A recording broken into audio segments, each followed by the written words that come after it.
Ordonnance numéro 24/101 du 14 novembre 2024 portant convocation de la 11e session de la conférence des gouverneurs de province.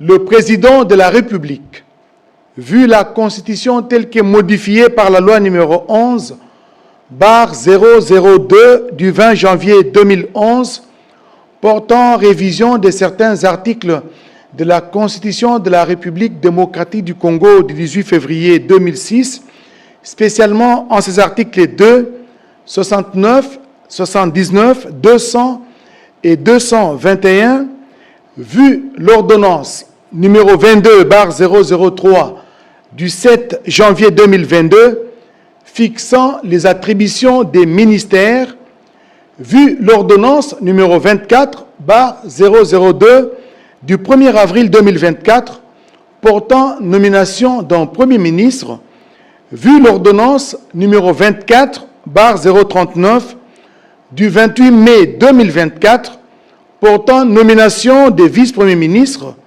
de ministres d'État, de ministres délégués et de vice-ministres, vu la nécessité et l'urgence. Ordonne. Article 1er. Est convoqué à Kalemi dans la province de Tanganyika en République démocratique du Congo du 27 au 29 novembre 2024 la 11e session de la conférence des gouverneurs de province. Article 2. Le thème retenu pour cette session est le suivant. Renforcer la gouvernance des provinces afin d'assurer la cohésion communautaire, facteur clé de la réussite du programme de développement des 145 territoires. Article 3. Sont abrogées toutes les dispositions antérieures contraires à la présente ordonnance. Article 4. Enfin, les vice-premiers ministres, ministres de l'Intérieur, Sécurité et Décentralisation et Affaires coutumières, est chargé de l'exécution de la présente ordonnance qui sort ses effets à la date de sa signature, ainsi fait à Kinshasa, le 14 novembre 2024, Félix Antoine Tshisekedi Tshilombo, Judith Suminwa Tuluka, Première ministre, pour copie certifiée conforme à l'original, le 14 novembre 2024, le cabinet du président de la République, Anthony Kinzo Kamole, directeur de cabinet. Depuis le 14 novembre 2024, une vidéo devenue virale sur la toile montre des policiers se saisir de manière peu recommandable de l'acteur politique Délice Sanga. Des informations parvenues au président de la République font état d'une interpellation de ces derniers lors d'une activité de sensibilisation contre la révision ou le changement de la Constitution. Il a rappelé qu'au terme de l'article 23 de la Constitution, toute personne a le droit à la liberté d'expression. Ces droits impliquent la liberté d'exprimer ses opinions ou ses convictions, notamment par la parole, l'écrit et l'image, sous réserve du strict respect de la loi, de l'ordre public et des bonnes mœurs. Peu importe les motifs de l'interpellation de cet acteur politique, la méthode utilisée par les éléments de la police pour le conduire à leur poste ne devrait nullement s'apparenter à des voies de fait traduites par une brutalité qu'il a déplorée et condamnée. Dès lors, indépendamment des mesures déjà préconisées à l'encontre des policiers auteurs de la bavure décriée, le président de la République a engagé le vice-premier ministre comme ministre de l'Intérieur à prendre des dispositions préventives nécessaires quant à l'encadrement de manifestations publiques afin que pareil dérapage ne se reproduise plus dans les rangs de la police nationale congolaise. Dans la suite de la communication du président de la République, la première ministre chef du gouvernement est revenue sur sa participation du 11 au 13 novembre 2024 à Bakou en Azerbaïdjan à la conférence de partis sur le changement climatique COP29 qui a réuni plus de 60 chefs d'État et de gouvernement. Avec son profil de pays solution et au regard de son potentiel Dans l'enjeu climatique, la République démocratique du Congo a porté plusieurs messages, notamment autour de la problématique de la juste redistribution de nos efforts et engagements, d'une part, et du difficile accès aux promesses de financement des pays développés et grands pollueurs, d'autre part. Entre-temps, les engagements pris en 2015 à Paris sont dépassés. Les pays du groupe Afrique ont fixé à presque 1300 milliards de dollars par an l'objectif d'ici 2030. Les encouragements reçus de la part de différentes parties prenantes qui constatent que chaque jour, notre pays s'affirme et s'assume pleinement dans son rôle et posture de pays solution, ce qui est de nature à galvaniser le moral de nos négociateurs restés au front et qui se sentent ainsi soutenus comme jamais auparavant. En marge de ces assises, la Première ministre a aussi participé à d'autres sessions des hauts niveaux sur des thématiques d'intérêt vital pour notre pays, notamment sur les financements de la transition énergétique de manière juste et équitable et la valorisation du potentiel de nos ressources naturelles pour en faire un vrai levier de financement de nos économies. Elle a eu également l'occasion d'échanger avec plusieurs hauts fonctionnaires autour de notre programme d'action du gouvernement 2024-2028 et de la stratégie d'approche. La Première ministre a demandé à chacun plus d'abnégation pour enfin peaufiner notre feuille de route pour Belém 2025 au Brésil.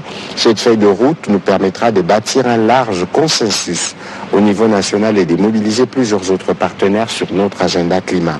Elle a en outre exprimé sa gratitude au président de la République pour son engagement personnel sur la question du climat et pour cette détermination à porter plus haut la voix de la République démocratique du Congo.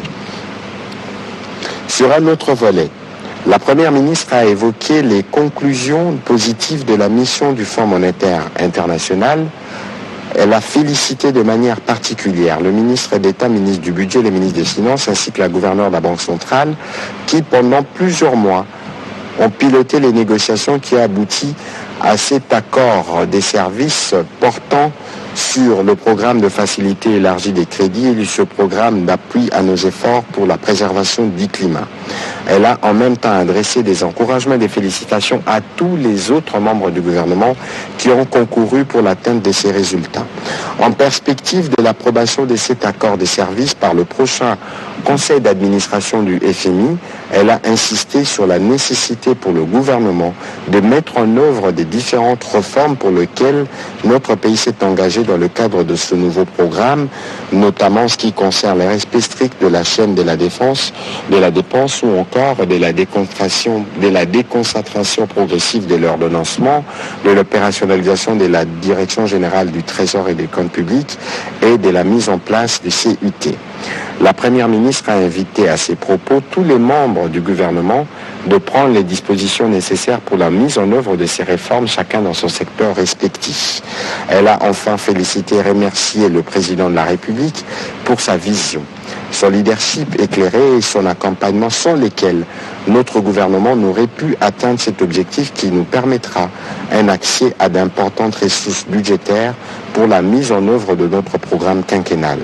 Elle a terminé son intervention en revenant sur les discussions en phase de conclusion entre la commission paritaire du gouvernement intersyndicale de l'administration publique, en revenant sur sa principale recommandation, celle de privilégier l'intérêt général.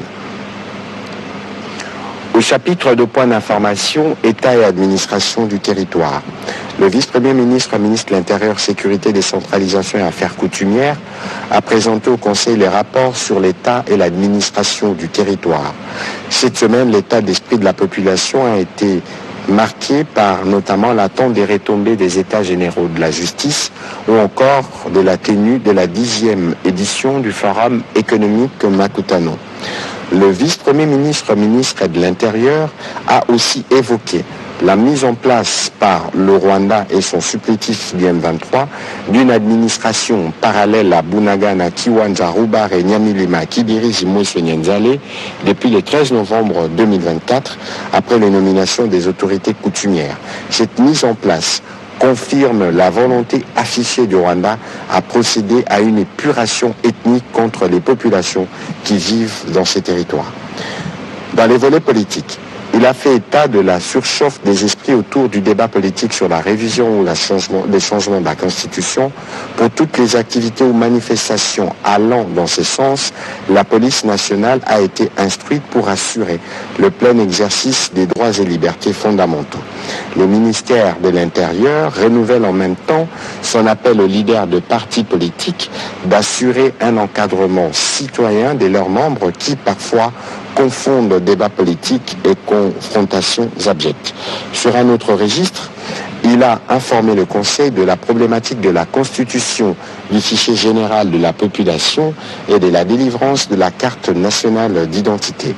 Il a indiqué que les travaux préparatoires à l'identification des différentes couches de la population pourront bientôt atteindre la phase de l'opérationnalisation. Au stade actuel, le NIP a déjà produit le cahier des charges en 5 modules et la feuille de route des différentes opérations à mener dans le prochain jour.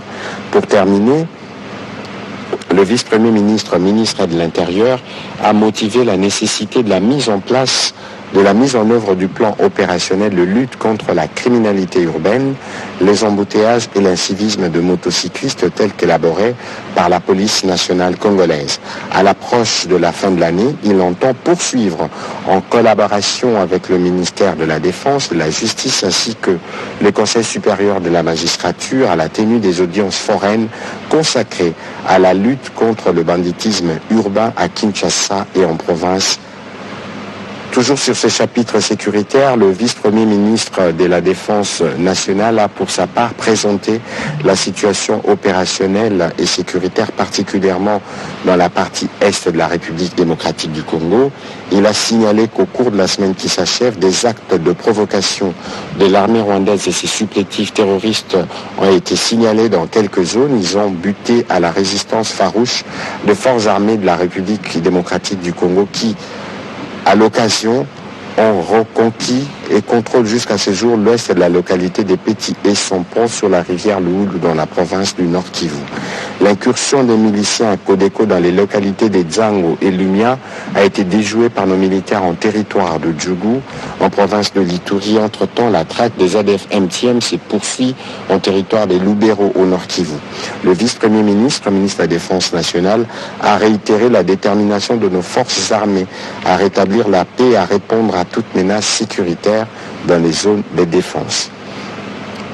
Au sujet de la situation épidémiologique, le ministre de la Santé, Hygiène et Prévention sociale a présenté le tableau épidémiologique. Au sujet du Mpox, la tendance à la 45e semaine a été marquée par une diminution des cas suspects de 1017 à 843 et une baisse de la létalité de 1,6 à 0,36% par rapport à la semaine précédente. Il s'est observé une amélioration importante du taux des testings global à la 45e semaine, soit à peu près 19 425 échantillons prélevés et analysés sur 30 112 cas investigués, soit 65,3% contre 53,3% à la semaine 44. Le ministre de la Santé a rassuré de la poursuite de la vaccination des contacts dans le Nord Kivu et le Sud Kivu. À Kinshasa, la vaccination a débuté dans la zone de santé militaire Kokolo et dans les 2 prisons de Makalendolo depuis le 7 novembre 2024 et va se clôturer au 1er novembre 2024. En ce qui concerne la situation du choléra, la tendance à la 45e semaine a été marquée par une diminution du nombre de nouveaux cas de choléra par rapport à la semaine précédente. Cela est consécutif aux actions menées dans la prise en charge gratuite des cas dans les centres de traitement, l'investigation des cas et les prélèvements des échantillons dans les zones de santé touchées et la surveillance globale. Au 3e chapitre du Conseil de ministres de ce jour, relatif à l'approbation d'un relevé des décisions, les membres du Conseil ont approuvé un relevé des décisions prises lors de la 21e réunion ordinaire du Conseil des ministres du vendredi 8 novembre 2024. Au dernier chapitre du Conseil des ministres de ce jour, relatif à l'examen et à l'adoption des textes, un texte a été soumis au Conseil des ministres. Il s'agit du projet de loi portant autorisation de la prorogation de l'état de siège sur une partie du territoire national. Le ministre de la formation professionnelle représentant les ministres d'État, ministre de la Justice et garde des Sceaux a soumis au Conseil le projet de loi autorisant la prorogation de l'état de siège dans les provinces de l'Ituri et du Nord Kivu pour une période de 15 jours prenant cours le 23 novembre 2024.